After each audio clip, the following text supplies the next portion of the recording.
There is a truth sitting in the back of your mind right now that you have not said out loud yet, not to anyone, maybe not even fully to yourself. And I want to start here because I think you already know exactly what I'm talking about. You felt it the second you clicked on this video. That small, uncomfortable tug of recognition, the kind that makes your stomach drop just slightly before your mind even catches up to why. That's not a coincidence, and it's not me guessing at something vague enough to apply to anyone. That's what happens when something true gets named out loud after being avoided for a long time. There's a specific kind of recognition that only shows up when a thought you've been circling finally gets put into words by someone else. Okay, let's actually sit with this, because this is not a small thing to gloss over or scroll past. There's actually a name for what you're experiencing right now. It's called cognitive dissonance, the specific uncomfortable tension that builds when part of you already knows something, but another part of you isn't ready to accept what that knowledge would require you to do next. It's not confusion, it's not overthinking, no matter how many times you've told yourself that's all it is. It is your mind holding two things at once, the truth fully formed and fully known somewhere underneath the surface, and the fear of what happens once you finally say it out loud, where it can't be taken back. Maybe this shows up for you as a relationship you keep making excuses for, telling yourself and everyone around you that it's fine, that it's just a rough patch, when some part of you has already quietly filed it under something closer to over. Maybe it's a friendship that stopped feeling mutual a long time ago, one you keep showing up for out of loyalty to who it used to be rather than who it actually is now. Maybe it's a decision about your own life, a job, a move, a habit you know isn't serving you anymore, that you've known was coming for months but keep finding reasons to postpone. Whatever shape it's taken for you specifically, the underlying mechanism is almost always the same, a truth that arrived quietly, was acknowledged privately, and has been sitting there ever since, patient and unbothered by your timeline, waiting for you to be ready to deal with it. Hey, welcome back to the channel. You've known for longer than you're willing to admit. Here's something people who've been through this describe again and again. The human mind is remarkably good at knowing something on a subconscious level, long before it allows that knowledge to surface consciously. It's not that you didn't see the signs. It's that some part of you calculated correctly that seeing them clearly would force a decision you weren't ready to make yet, and so it kept that knowledge just below the surface, close enough to influence your gut reactions, but far enough away to avoid direct confrontation. That's not weakness, and it's not a character flaw. That's a protective mechanism, one that likely served you well for a while, buying you time to build up the emotional resources you needed before facing something difficult head-on. But protective mechanisms have a shelf life, and yours may be reaching the end of it, because the effort it now takes to keep that knowledge contained has started to outweigh whatever safety it used to provide. Silence has been doing more work than you realize. Staying quiet about something you already know doesn't make it less true, it just delays the moment you have to deal with it directly, and delay, unlike resolution, tends to accumulate its own weight over time. A lot of people mistake silence for peace, but there's a real difference between peace and avoidance, even though from the outside they can look almost identical. Peace feels light, it feels settled, unhurried, genuinely resolved. Avoidance feels heavy, even when it's quiet, even when nobody around you can see the weight you're carrying every single day you don't say the thing you already know, because you're the one spending energy every day managing a truth that hasn't gone anywhere, just underground. Your body has been telling you before your mind caught up. There's a real gap between what people consciously acknowledge and what their body already knows, and that gap is where a lot of unspoken truths live before they ever reach language. The tightness in your chest around a certain person, showing up right on schedule before every difficult conversation, the exhaustion that shows up after specific conversations, disproportionate to how long they actually lasted. The way your gut reacts before your brain has even finished processing what was said, that instant drop before you've consciously registered why, that physical response isn't random anxiety, and it isn't you being overly sensitive. It's often your body confirming something your conscious mind hasn't caught up to admitting yet, running ahead of your ability to name it in words. You've been rehearsing the conversation in your head for a reason. If you've caught yourself mentally running through what you'd say if you finally spoke this truth out loud, even in the shower, even while driving, even in moments that had nothing to do with the situation at hand, that's not random intrusive thinking that means nothing. That's your mind preparing you, piece by piece, sentence by sentence, for a conversation it already knows is coming, whether or not you've consciously scheduled it. The mind doesn't usually rehearse things that don't matter. It rehearses the things it's already decided need to be said eventually, refining the wording each time until you're finally ready to say it out loud to the person it's actually meant for. You've started noticing things you used to excuse. One of the clearest signs that a truth is finally surfacing is a shift in tolerance. Things that didn't bother you before start landing differently now, hitting harder, sitting with you longer than they used to. That's not you becoming more sensitive or difficult, and it's definitely not you overreacting the way you might have been told. That's clarity arriving in stages, layer by layer, and clarity almost always changes what you're willing to accept, because once you can actually see something clearly, going back to not seeing it stops being an option, no matter how badly part of you might want that option back. Other people may have already noticed what you're still protecting.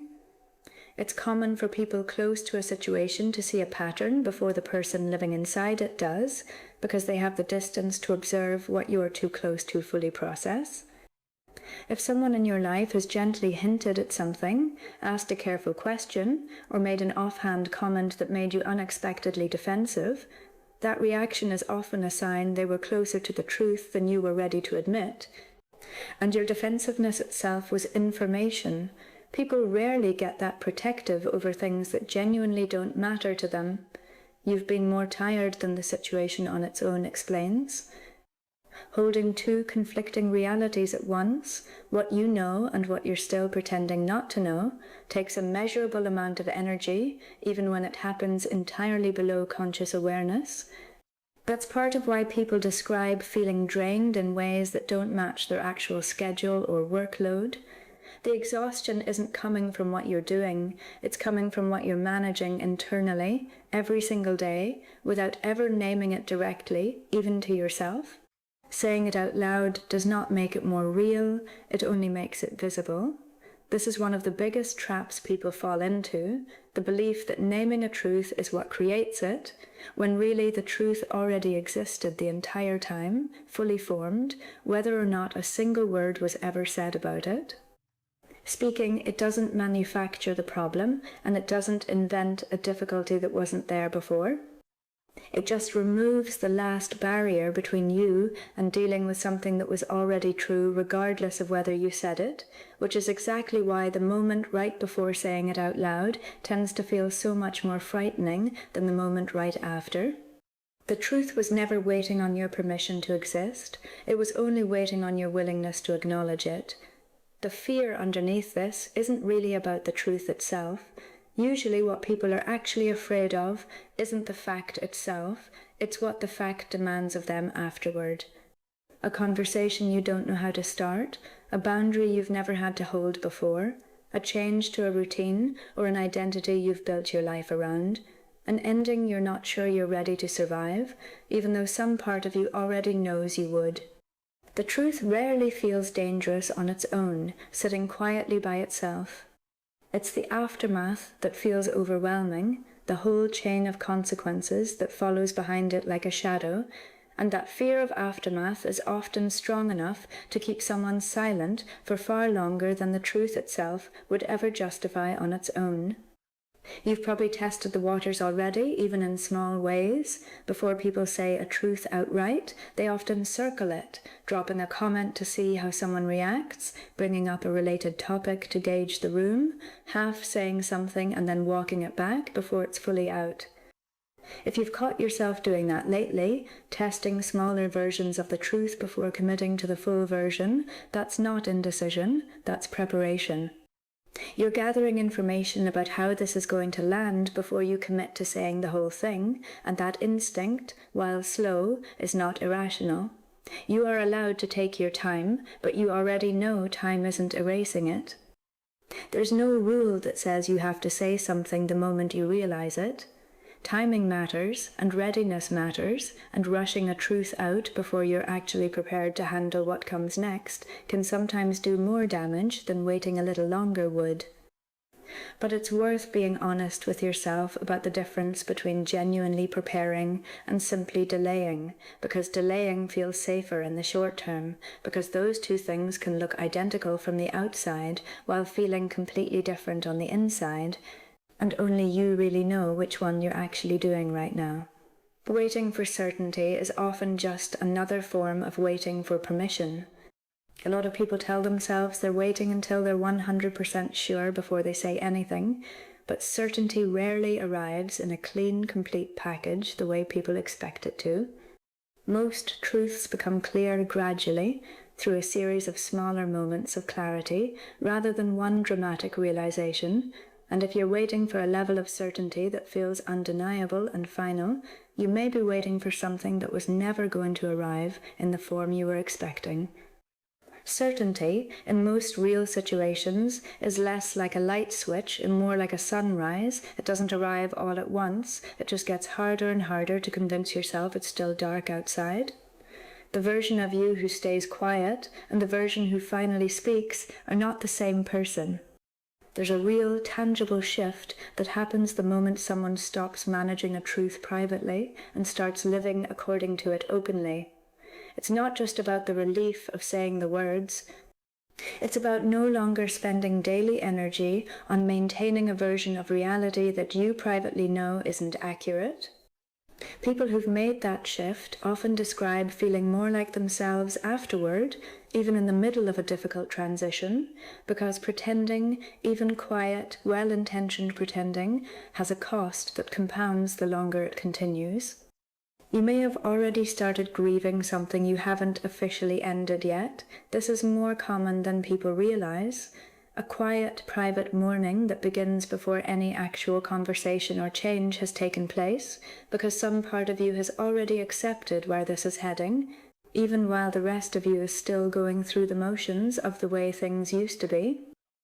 If you've noticed unexpected waves of sadness, or moments of nostalgia for something that technically hasn't ended, that's often a sign your mind has already processed the outcome and is simply waiting for reality to catch up to what you privately settled weeks or months ago. This isn't about being right, it's about being honest, even when it's inconvenient. A lot of people delay speaking a known truth because they're worried about how to frame it, worried about being misunderstood, worried about being accused of overreacting or making something out of nothing. But the goal was never to win an argument or prove a point. The goal is simply alignment between what you know internally and what you're willing to say externally, and that alignment, once achieved, tends to matter far more than whether the other person immediately agrees with you. Waiting for the right moment can quietly become its own form of avoidance. There's rarely a perfect, obviously right time to say something difficult.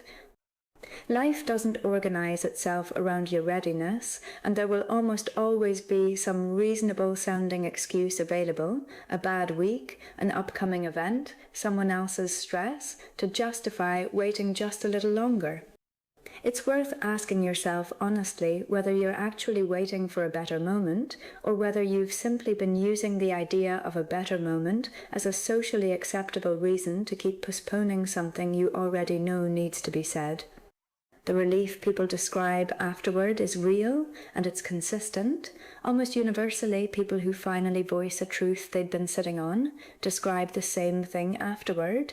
not immediate happiness, not certainty about what comes next, not a neat resolution tied up with a bow, but a kind of exhale, a loosening in the chest that they didn't realize had been tightened for so long.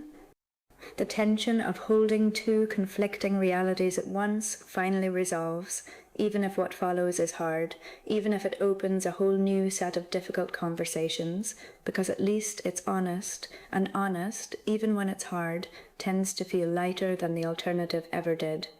You don't need permission, but you might need a plan. If part of what's holding you back is not knowing exactly how to say it, that's a fair and practical concern, not a sign you're not ready.